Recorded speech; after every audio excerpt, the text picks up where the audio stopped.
This is Sarah Stewart Holland. And this is Beth Silvers. Thank you for joining us for Pantsuit Politics.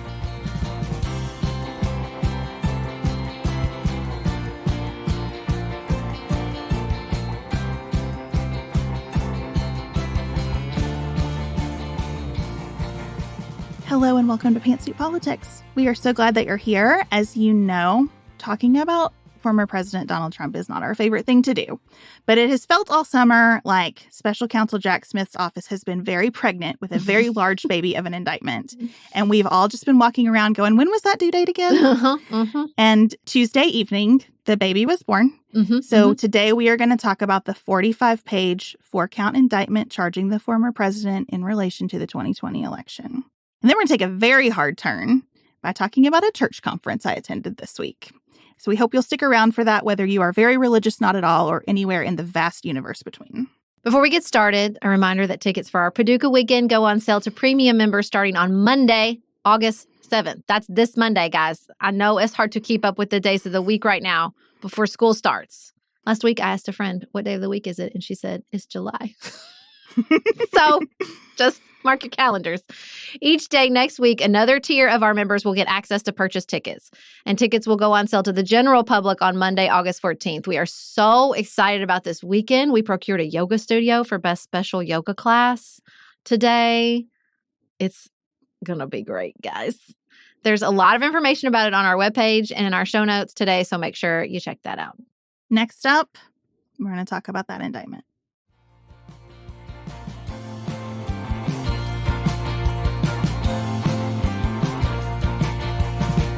Sarah, I thought we could begin by covering the indictment itself. But before we do, lest anyone believe that we are uninterested in Hunter Biden, I want you to know we covered it in detail on our premium show, More to Say. We would love for you to listen. That is a paywalled show. But Cynthia, speaking my precise love language, wrote that one episode was worth her $15 for this month. And I am so glad. I really did try to take a lot of care in saying, here's exactly what's happening. But we're not going to do that today because Hunter is neither a current nor former occupant of the White House, and he is not a candidate for the presidency. Accurate. And an important distinction in my personal estimation. So we will turn our attention to now twice impeached, thrice indicted former President Donald J. Trump. Thrice indicted. We don't need to spend a lot of time on the facts here because we were here. We saw them, and then we studied them through the January 6th committee. I said on the news brief, it felt like somebody wrote a study guide for the January 6th committee report. Only they took out the names, which makes it simpler but also more confusing because no one is named precisely in this indictment except for Donald J. Trump. And they streamlined it a lot. There is nothing in this indictment about Proud Boys or Oath Keepers. Yep. You know, a whole lot transpired that is not in this indictment. I liked this description from Kim Whale from The Bulwark. She said it's a play in 4 acts. We have Act 1, sowing the seeds of mistrust about the election and pushing on legislators and officials to change the votes. Act 2 is where we submit those fraudulent slates of electors in 7 states. Act 3 is where we pressure Mike Pence to unilaterally change the results of the election. And Act 4, and I think this is the most interesting decision made in the indictment, that Trump not incited, but exploited the violence that broke out on January 6th. Well, and it's Act 2. It's the fraudulent electors that knocked me right off my seat during the committee reports. I remember vividly where they put the false elector documents up for us to look at. This is what a real one looks like. This is what they submitted. This is what a real one looked like. This is what they had. It took my breath away. And I thought I did not understand the depth of conspiracy and fraudulent behavior going on behind the scenes. And so I'm glad I really feel like they focus a great deal on Act 2 as it is. Because that is where you get away from the First Amendment wholly and completely. Jack Smith could have spent the rest of his life in court arguing about incitement under the First Amendment. Instead, he just went to the doing. Yep. What did that translate to?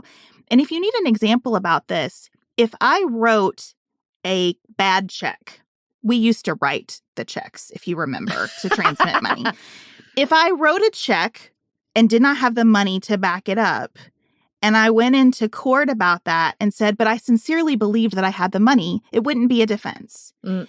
Or I told them I had the money, so I'm protected by the First Amendment. That wouldn't work. There is an act here of fraud in an official proceeding. And I think it was very wise to just tune down all of the noise where this could be extremely controversial and where it might have been worth the fight to just get to what we can prove, what we're sure about.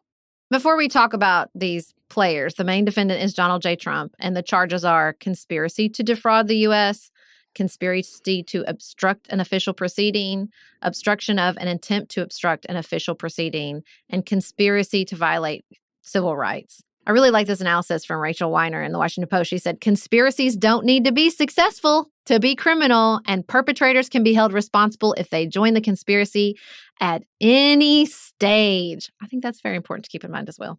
Yeah, you have an overt act in furtherance. We have a lot of crimes that don't have to be seen through to the very end to be criminal, and that's what's going on here. So really, factually, the only news we got in the indictment all came from Mike Pence. Mm-hmm. I need to confess that I feel some very hardcore cynicism about the Mike Pence components of the facts here, Sarah. Okay, say more.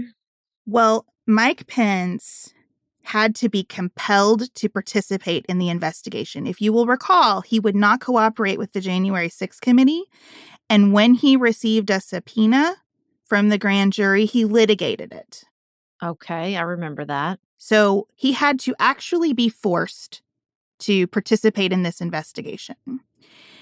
And then he sits for interviews, does whatever he does. He shares the contemporaneous notes he was taking throughout these events. My experience of taking a whole lot of contemporaneous notes is that it is typically because I don't trust something that's happening around me. And in the process of talking to prosecutors, what comes through in this indictment basically gives him a gold star again. And yes, Mike Pence did the right thing. But to get into the indictment, the fact that Donald Trump said, well, you're too honest, Mike, it runs all over me. It runs all over me. And again, I'm thankful that on January 6th, Mike Pence did what he did. But to be completely uncooperative and then to still get to spin this in a very Mike Pence PR-friendly way bothers me enormously. Well, I would say that at this point in the Trump presidency, the contemporaneous notes and distrust were probably well earned. I bet he was taking contemporaneous notes at the beginning of the Trump presidency. That's the rub for me. Where were you before January 6th? If you see so clearly and had seen so clearly who this man was up close, how do we get to January 6th? Because you were the wash of evangelical goodness over that candidacy. You know it. I know it. We all know it. And I think that's what the rub is there's just no responsibility for that. And, you know, it's still hard to be mad at him. He's still the only candidate that's like, yeah, man, he tried to overthrow our government. That sucks. Don't vote for him. Okay, more credit for that. But it's a hard pill to swallow that like, yeah, you did the right thing, but you were such a major component in getting us to this point. Well, he's not the only candidate. We do have Chris Christie and Asa Hutchinson out there doing their best. That's true. That's true. The other thing, though, is that we have all these Republicans now saying that bringing these charges is election interference because Trump is a candidate. And putting that aside, you know why these charges couldn't be brought sooner? Because Mike Pence was not cooperating. Mike Pence is pivotal to establishing Trump's knowledge and intention. And if you're going to convict somebody of a crime, you have to show intention. And if Mike Pence had come forward sooner, I bet this case would have been brought sooner. Point of order, Beth. If Mike Pence had participated from the second they called his name, Donald Trump was already a candidate even at that point. Well, it's true. But I also wonder if Mike Pence had participated early on, if the Senate would have had to convict Donald Trump. I mean, part of what upsets me about the timing arguments here is that this would not be an urgent issue if the Senate had done its job. The legal accountability would still need to be there. We would still have to go through what I believe will be the true and fiery hell of this process. I'm not looking forward to a bit of this. But if Mike Pence had from the beginning spoken with the moral clarity that he is asking us to believe is present in him today, then I think the Senate would have been pushed to do what they knew was the right thing to do on January 7th.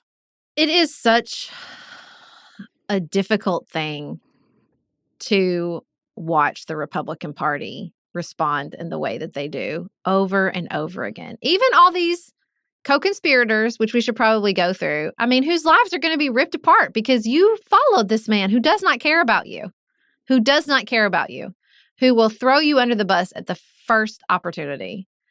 And all these candidates running against him and Republican office holders who know that he has lost every election and has lost the Republican Party seats in every midterm election still just keeps barreling forward. At this point, I'm like, is this some sort of mass hysteria? Like, I know there's all this polling on the loyalty of the base, but I'm like, you guys, isn't there a little bit of you that wonders, is this a chicken or an egg problem? Like, if you guys all turn against him, do you think that loyalty will stand? Maybe it will, but are they going to kick you all out at once? Like, what is happening? Well, let's talk about the co-conspirators for a second. They are not identified in the indictment, but there is plenty of detail for us to know who they are. So co-conspirator 1, none other than formerly America's mayor, Rudy Giuliani. We just had a brief discussion before we started recording about Rudy Giuliani and how something has broken in him. Like, I don't even know what to say.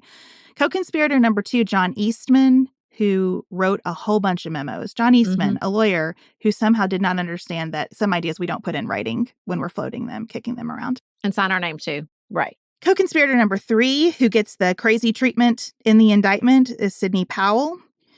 Number 4 is Jeff Clark. He is the guy who tried to become the acting attorney general. This, to me, is one of the most egregious people in the whole story because it is about pure ambition. Number 5 is Kenneth Chesebro, who I knew was going to end up probably in jail at some point, just from the way Liz Cheney would pronounce his name during the January 6th hearings. She said Kenneth Chesebro with like such disdain. You could tell that she knew that he was sunk. And I'm with Liz. He's actually the one I reserve a lot of my ire for because it's just so snarky, your desire to violate the law and upend a legal and fair election. Like, it's not even, if you'd been a little more serious about your attempts, I think I might have less disdain for you, but he's doing it and laughing the whole time. And laughing as they actively discuss in writing their knowledge that this will lead to violence. Yes. And it's illegal. It's mind-blowing, really. Then we have co-conspirator number 6, who's been the subject of a little bit more debate. At this point, the New York Times believes, based on email correspondence referred to in the indictment, that it's Boris Epstein, which is a name that might be less familiar to people than others. But he is described as a political consultant who helped implement a plan to submit fraudulent slates of presidential electors. There's been a lot of people who are like, it's Ginny Thomas. I'm like, y'all are just reaching. That's the fan fiction side of this. That's the fan fiction version for sure. So 4 counts, as you said. I thought we might spend a second on what's not here, Sarah, because Jack Smith did not throw everything at the wall in this indictment. And I also think it's probably important to say for now, because as we've seen in the classified documents case, Jack Smith isn't done. He is trying to move with haste, and he is willing to come back and add charges where he sees fit. Which I appreciate. I think that's the proper strategy. As I've said repeatedly, Jack Smith distinguishes himself with excellence, because how else are you going to distinguish yourself if your name is Jack Smith? I think it's always worth remembering that Jack Smith is a political independent who spent his career, much of it prosecuting war crimes at The Hague. This is not a Democratic operative. No. So the January 6th committee recommended additional charges that are not here. Making a false statement, conspiracy to make a false statement, aiding an insurrection. Lots of commentators have suggested that Trump be indicted with incitement to violence on January 6th and seditious conspiracy. And again, I just think it's worth saying, like, if this were a witch hunt, just to grab a random phrase out of the air, there would have been a lot more charges here. Yeah. And I think it's hard. Listen, would I like to see seditious conspiracy on this list? I would. Just personally and emotionally, I would like that. But I don't have all the facts, and neither do all these commentators. Jack Smith has them all. And, even though this leans so heavily on everything we learned during the January 6th committee, that committee and a legal proceeding of this magnitude are very different. And there's still going to be testimony that they could not compel before the January 6th committee that Jack Smith absolutely can. And so there will still be more things that we don't know, maybe don't know yet, maybe we'll learn in the future. And so I do trust him, even if the longings of my heart are a little bit different. Well, and I just have to remember over and over, I'm practically writing it on my wall. The criminal legal system is not built to answer political questions. Yeah. And we just have to keep them separate. I think it's also worth remembering that we have no idea what the game plan is around these co-conspirators who are referred to in the indictment. They could be cooperating. They could be getting pressure to cooperate. Charges against them could be coming down the road, but the election pressure made them go ahead with Trump before they were ready to bring other cases. There are people not referred to in this list of 6 who may have criminal exposure. Mark Meadows comes to mind. Right. And there's lots of speculation and analysis that Mark Meadows is cooperating at this point. There are those members of Congress who were integral parts of the Jeff Clark situation. In reality, if we're talking about just the moral case here and the political case, Donald Trump had like 1,000 co-conspirators in all of this. It's really bad how many people whose names we know participated in this, and that's not the tip of an iceberg of names that we don't know. But this is what they have focused in on for now. And I think the other really important component of this that's interesting to talk about, especially because Jack Smith made it so explicit in the indictment, is that there is a First Amendment component that they fully expect him to lean on in his defense. I think he's already telegraphing that he's going to say, it's just what my attorneys told me to do. Can't be mad at me. That was my attorney's advice. But he says explicitly in the indictment, he had a First Amendment right to lie about the election. He did not have a right to interfere with the processes beyond his reasonable and regular legal system options, right? I really lingered on those sections of the indictment when I was reading it. Something that I have said several times and will continue to say, it's just a little reminder to myself mostly. We cannot write laws that protect us from people who don't care about the country or who will always prioritize themselves over the integrity of the positions of trust they've been elected to. We just can't. And seeing in black and white in a criminal indictment that we don't have a remedy. A president of the United States has a First Amendment right to lie to us. And we don't have a remedy for that at law. We only have the remedy of deciding that's unacceptable and enforcing accountability at the ballot box. And that is a tough pill to swallow. It is. It's a tough one. So I thought that was an interesting part of the indictment. The other piece of this that's getting a lot of coverage is Judge Tanya Chutkan, appointed by President Obama in 2014, confirmed 95-0 in the United States Senate. She has been presiding over a lot of January 6th defendants and is known for being particularly harsh in her sentencing. Did I smile a little bit to myself when I read that? I did. Well, I don't make any apologies about it. But she said in December 2021, it has to be made clear that trying to stop the peaceful transition of power assaulting law enforcement is going to be met with certain punishment. I like it. I struggle because we don't have a judicial system without confidence that people can go into court and draw any judge and get a fair shake. We don't have a legal system if what commentator after commentator is saying is true. I hate hearing reporters go, well, a DC jury is going to be a lot harder on him than a Florida jury. Our system doesn't work if that's how it is. People go into juries every day in this country and vote in ways that do not match their partisan affiliation. They do it every day because when you get in the room and you look at the specifics of a case, it compels you, again, to act on something greater than your personal interests. Every single day that happens. And so I really am discouraged by the coverage of both Judge Chutkan and Judge Cannon. And the fact that every time now we just reflexively go, well, here's the president who appointed them because we think that gives us information about how they're going to handle something. It's more fair to me to say, we know how this judge feels about January 6th because she has written extensively about it and had lots of opportunities to opine on it and has imposed sentences. I think that's fair analysis. But I just want to be really careful in how we talk about especially district court judges who are in the trenches of these cases and make so many decisions of consequence that we never hear about in the details. And jurors, I want to operate with more respect for our system than a lot of the first analysis is offering it. I think this is really tough. I caught on the same annotation you did in the New York Times indictment where they made note of the Washington, D.C. location and the highly Democratic registration in that area. I did not have as visceral a reaction as you did. And I kind of thought about why. And I think a couple things. One, I can't speak for the New York Times. I wonder if this new approach from them and other legacy media operations it's worse if we don't acknowledge what everyone is thinking. It's worse if we don't say who they're appointed by. So then people have to dig it up and they feel like we've kept something from them. You didn't want us to know that Obama appointed this judge.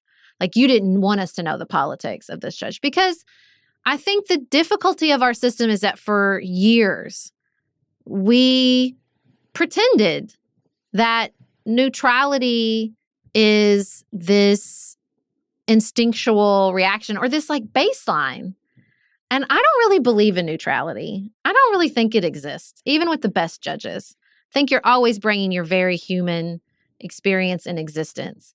And to me, and I don't really know the path forward, I'll be honest. I know that it undercuts this objectivity and the trust in the system, but I wonder if it's just because, we need to do what we do here on Pantsuit Politics and say, we're not neutral. This is where we're coming from.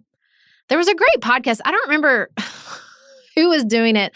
But they were picking at this. They were picking at judges are never neutral. Of course they're not. They're affected by if they're hungry, what time of the day it is based on how hard of a sentence somebody gets. So, how do we deal with that? How do we build trust by acknowledging that and moving forward? And look, do I think that the January 6th indictment of Donald Trump is a good place to figure this out? I do not. I do not think this is a great place. But I can see it. If I squint, I can see I do agree that I'd rather you just say it than someone look it up and think you kept it from them.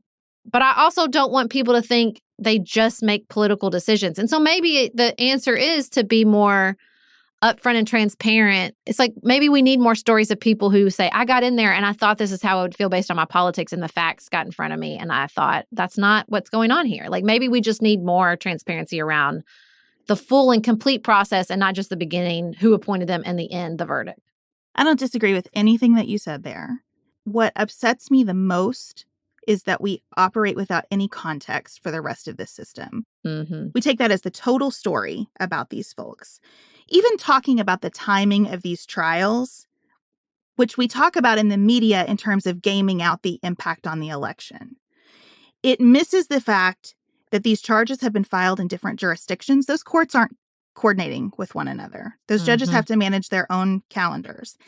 And on each judge's calendar is a lot of cases not about Donald Trump, and a lot of cases where criminal defendants have been waiting months, if not years, to go to trial, and a lot of cases where people are incarcerated while they're awaiting trial. And they're dealing from backlogs from COVID on top of everything else. That's right. And underfunding and staffing shortages and complexity elsewhere, the system is bigger than Donald Trump. It's bigger even than the 2024 election.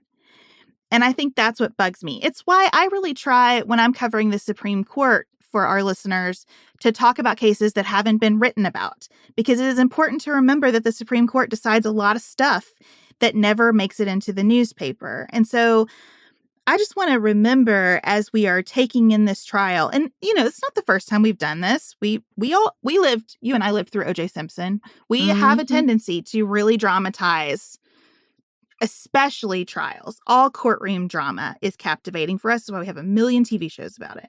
And it is such a tiny slice of the overall picture that we're getting. And so when I read, well, this jury is likely to be less friendly, I think, man, what a disservice to the whole.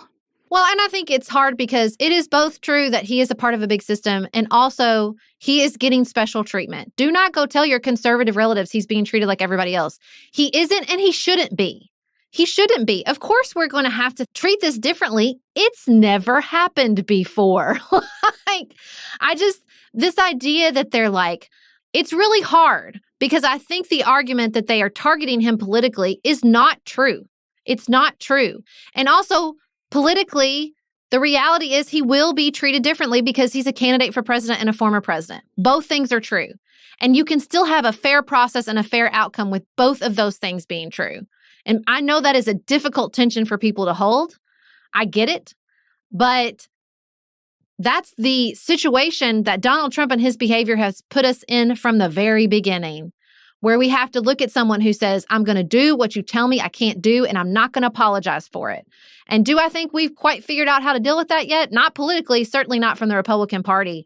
I'm hoping the justice system paves a path where we can say, this is how we deal with someone like this, politically, legally, culturally, because I don't think we've cracked that nut yet. We have not cracked the nut of someone as famous and powerful and politically impactful as Donald Trump, who just says, F it, and I'm not going to apologize.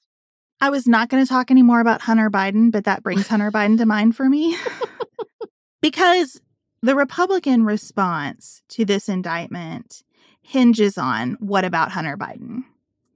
And the idea that we have this two-tier system of justice, right? They are pumping that into the water, two-tier system of justice. Well, that is nowhere more true than it is around Donald Trump. He is going to receive special treatment. He probably will get a faster trial. He will probably get more serious consideration of every single issue he raises than the average defendant. It is also true in my mind that Hunter Biden is not being treated as the average defendant and cannot be. Mm-hmm. But not the way that they're telling the story. Yeah. I think Hunter Biden has made a lot of mistakes. Big ones, bad ones, shady ones, greedy ones, some that spring from behavior that's a result of addiction. A lot is going on there. He is certainly not the only child of someone in power to trade on the family name and to trade on access to power. And if our system were purely neutral, we would have an awful lot of people charged with behaving as an agent for a foreign entity without registering. We would have an awful lot of people charged with tax evasion. We would have an awful lot of people charged with buying a weapon and lying on the form that they completed when they bought it. In a neutral system, a lot more people are going to jail than they presently are. Hunter Biden's case was focused on for 5 years by a federal prosecutor because his dad happened to be the president. Yep. If that were to turn to neutral application, I promise there would be children of Republican members of Congress swept up in that net too. Yeah. And more Democrats as well. That's not a partisan thing, it's a people thing. Mm-hmm. And you're right. Our system, I don't want to pretend there's something magical about it or neutral. There never is. It is built on discretion and judgment and, yes, politics too often. And also our visceral desire for vengeance and retribution. There's a lot going on in it. So nothing about this will be normal. It is also just important to realize, like, we don't want to break something else in service of Donald Trump. Well, and I think that goes to how do we talk about this and how do we move about in the world with our loved ones who maybe disagree with us or people in our communities who disagree with us. And we have to stop treating people who support Donald Trump, even to this day, as if there is something broken in their brain. For one reason and one reason only. It's not working, and we live in a democracy that is a game of persuasion. So if this indictment raises all kinds of anxiety for you about the 2024 election, let's use that in a positive way. Shaming the people who give you anxiety about this election will not persuade a single person. Y'all, we've been trying it since 2016 and before. It doesn't work. I want to do things that work. And so I hope, pray every day that, Republican candidates for president are thinking this way. More than just Asa Hutchinson and Chris Christie. I even thought Man, all the people who left the Republican Party because of Donald Trump, should they go re-register in the primary so there is an aspect of reasonableness and the primary is not driven by a base that does seem to be blind in a lot of ways? I'm going to do that. P.S. Okay, tell us about that, Beth.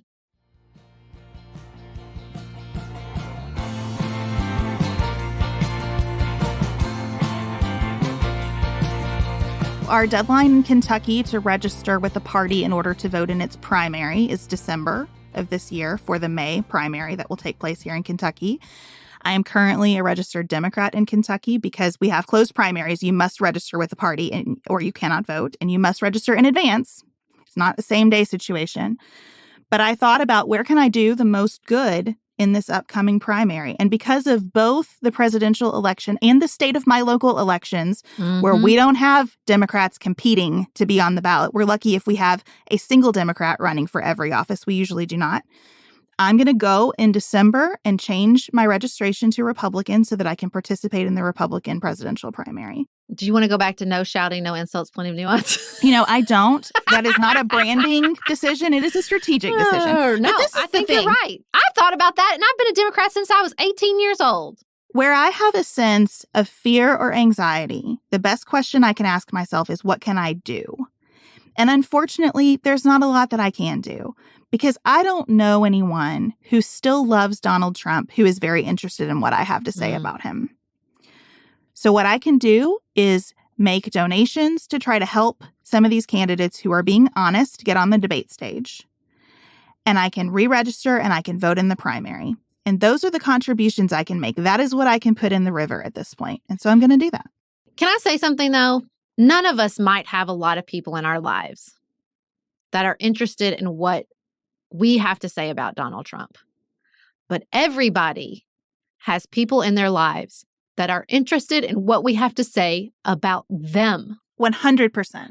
About them. Yes. And that is where we have lost our way. We talk about each other as if we are evil and we are lost causes and we are shameful, hateful, ignorant, violent pieces of garbage. And I'm going to put myself out here a little bit and say that doesn't win elections.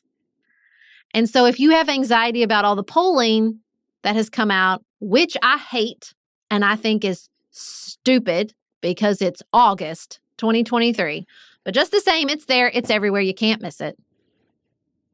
Then let's just do it differently. Let's just try something different. I mean, we can keep doing this and see what happens. I guess I'm not encouraged by the results so far of our little experiment in political discourse. And I don't want Donald Trump to win the presidential primary, and I certainly don't want Donald Trump to win the presidential election.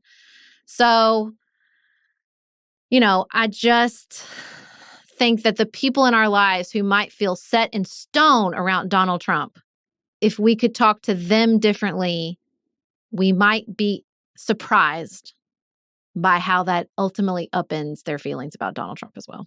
And it's not just the talking, it's the acting. I have more influence through what I do than what I say, even with the job that I have. What I do and how I treat people and how I interact with them and how they see me participate in groups matters more than anything that I have to say at this point about Trump. He is a known quantity. I saw this writing from Damon Linker about the different responses that Republicans have to the indictment. And he talked about Chris Christie's statement, which was all true, that January 6th is a stain on the country and that Trump will forever be disgraced by what he did that day. And Linker wrote that Chris Christie's statement isn't intended to persuade anyone. It's a sermon for the faithful in a dramatically shrunken church, the contours of which almost perfectly match the shape and extent of the Democratic Party electorate. And I think that there is truth in that, and also that it misses how powerful it is when someone in the in-group turns to the in-group and says, we have a problem here. And I think what Chris Christie is doing is offering some permission to other members of the in-group to say what the vast majority of the people at the top of that in-group believe to be true. So I don't want to have a nothing matters posture about this. Well, and that just brings together a lot of threads. The church part brings together what we're going to talk about next, which is your visit to your Disciples of Christ convention and some thought process we've both been having about church. To me, it makes me think of that polling about climate change, that Republicans' ideas and opinions about climate change, even as they experience extreme weather, are hardening. So let's not even talk about 2024. Let's talk about this existential threat that we are all facing. And the way we are approaching this conversation is not persuading people. We need to persuade in the face of this threat. And I think that unless we can just break loose and, kind of whiteboard it a little bit, because what calls for a whiteboard moment if not the indictment of a former president, current presidential candidate, for trying to overthrow our government? If that is not a whiteboard moment for American politics, I don't know what is, y'all. I really don't know what is. It is a unique moment in history. It is one that we will continue to talk about. We are going to be discerning as we talk about it to try to figure out how to give you context without playing into the soap opera of it all. And figuring out what this means to us, what we want to put on that whiteboard, is a community project that we're going to have to just continue to work on engaging in. Up next, we are going to talk a little bit about the intersection of religion and politics and how we both participate in churches.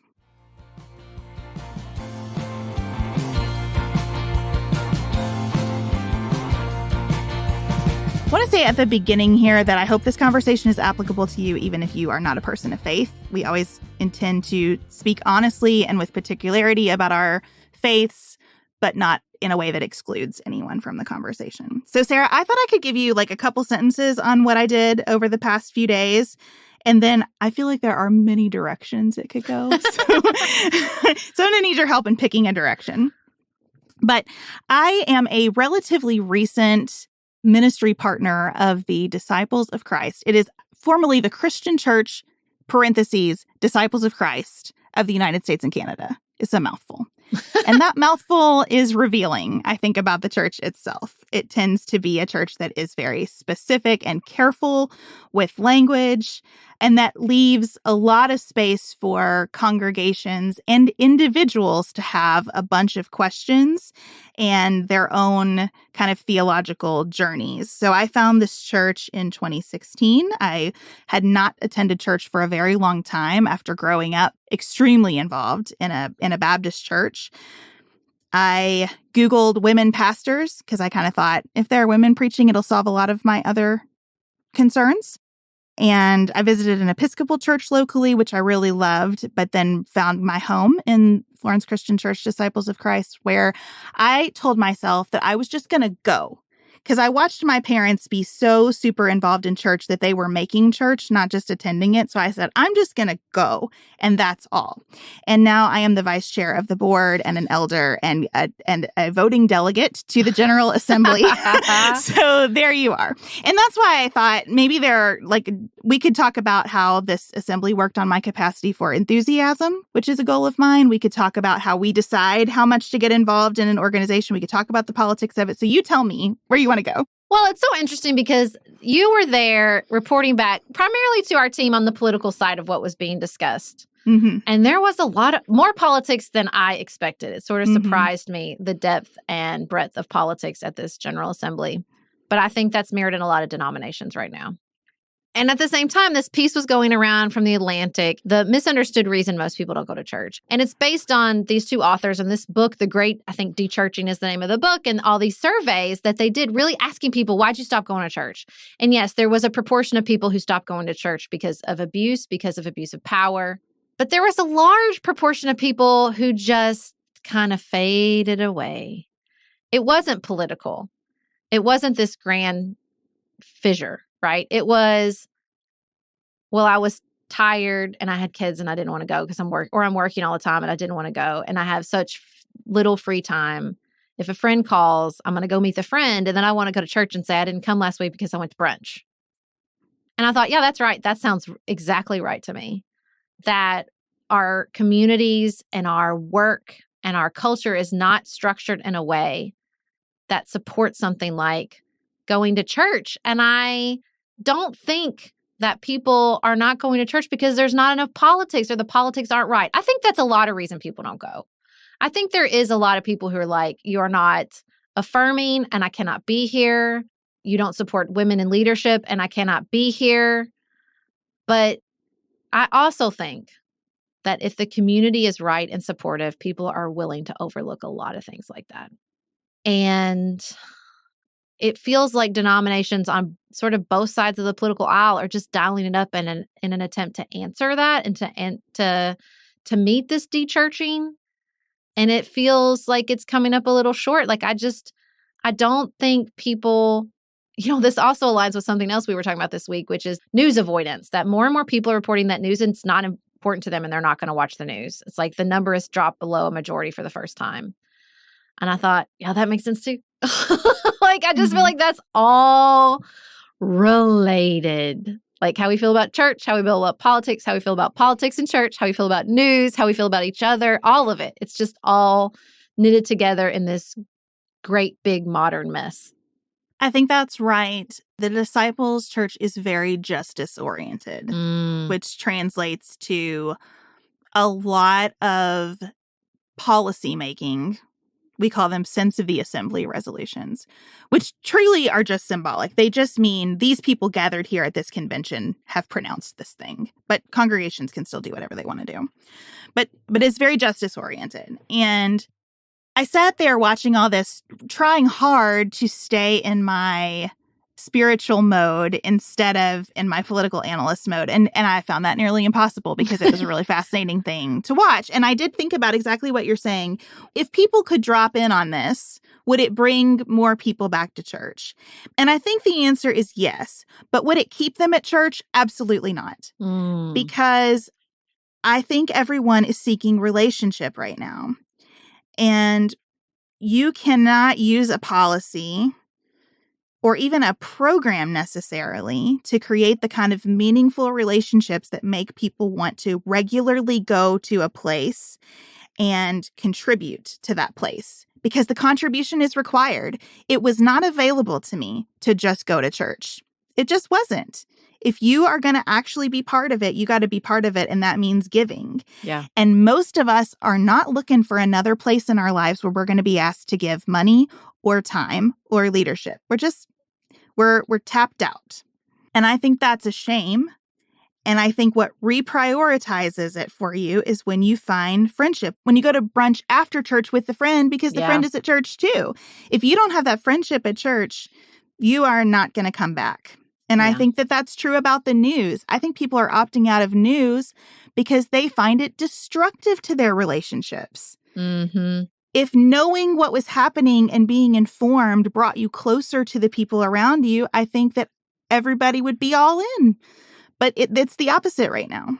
When we were in London, we attended a Holy Eucharist at Westminster, just like the Vatican of Anglicans, which is what I am.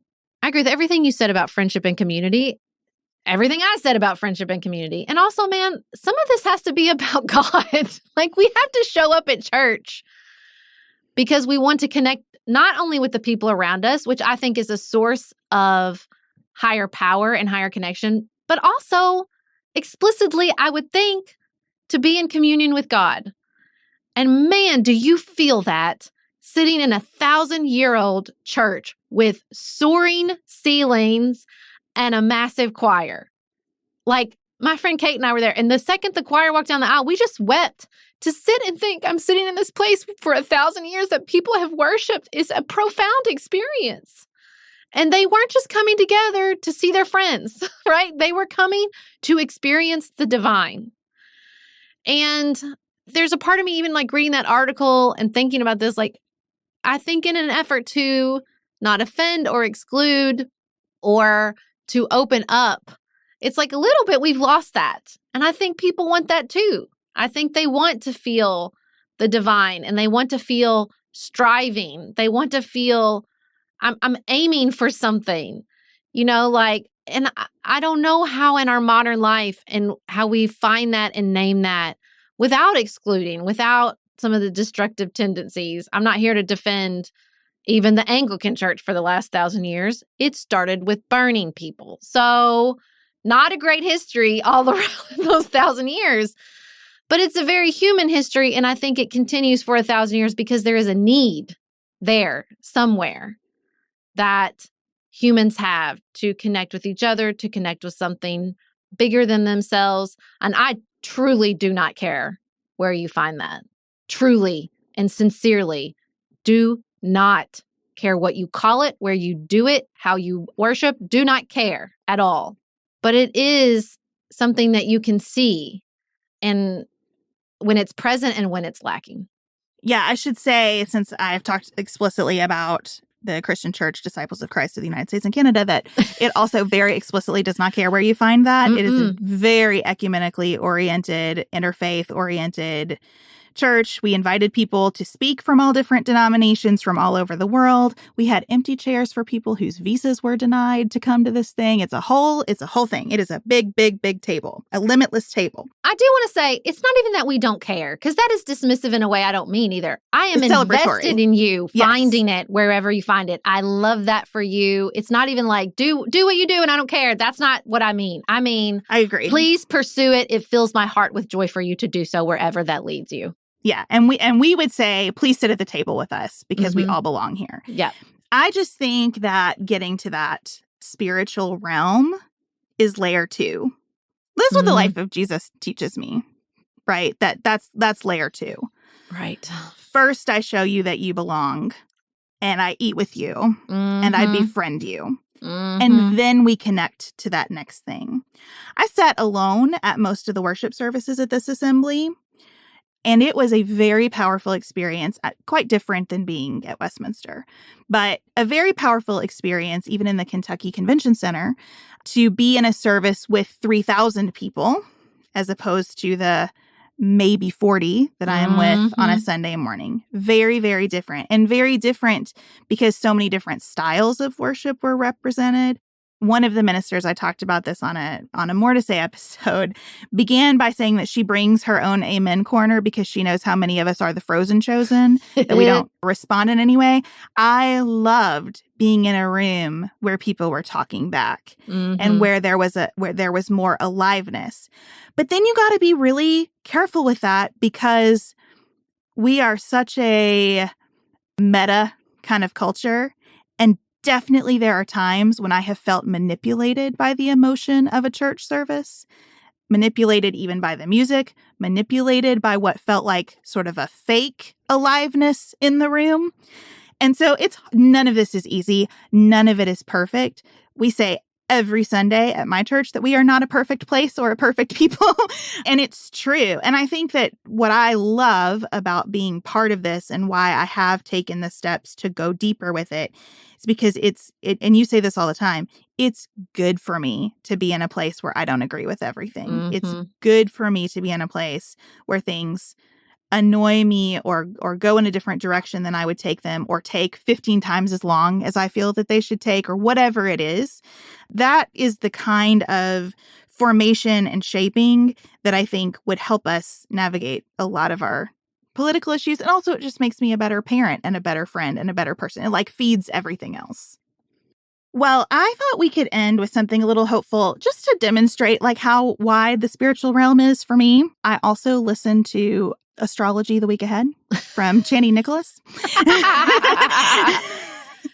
And this week she said something that just struck me as exactly right for the week in which we got this very serious indictment of a former president. She said, yes, the world is a mess. Check. What can we do? What solutions do we actually have, and how can we collectively move towards them? What solutions are readily available or ones that we can work towards? And let's start at this moment. Let's stay strategic. Let's have some strategy so that we actually do win. I'm just taking that energy into my week and hope that you all will too. Thank you for being with us today. Please do not forget to head over to our premium channels to get your Hunter Biden fix, to get your tickets for the Paducah weekend, to hear all of the work we do there throughout the week and be part of a really lovely community of folks. We'll be back with you in this feed on Tuesday. Until then, have the best weekend available to you.